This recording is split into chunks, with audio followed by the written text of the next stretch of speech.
আফা, খালাম্মা তো বাসায় নাই। আইনে এলা আমার কামগুলা এলা করে দিবেন। আমি তো মোবাইলে গান শুনবো, আমার এলা কামগুলা আমি যদি করে দিলে হয় তাহলে আনের লাগে আমি দোয়া করলাম আমি সারা জীবন যেন আপনি আপনি যেন একটা ভালো করে বিয়ে হয়, আপনি যেন সুখে শান্তিতে থাকতে পারেন।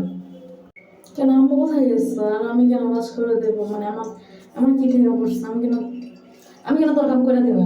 তুই খালি আমার খালি বোকা বানাস, হ্যাঁ? তোর কাম আমার করে দিয়ে নিয়ে আবি আর আমি কাম করে দিব, পরে আবার দোষ দিবে আমার, আমি কোনো কিছু করে দিতে পারবো না। খালি সারাদিন খালি আমার বোকা বানায় রাখে।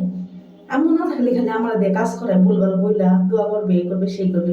আর আমি তো বলো একটা খালি কাম করে দিই, আমি তো কইছি আর কাম করে দিব না, আমি বান্ধবীর সাথে কইছি এগুলা। বান্ধবী কইছে তুই জীবনও কাম করবি না। কে তুই কেন কাম করবি? যার কাম ও করবো।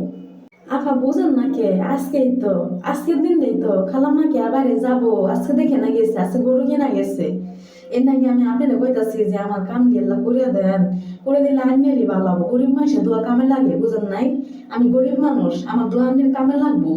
আমি যদি দোয়া করি, আমি যা দোয়া করবো তাই কামে লাগবো।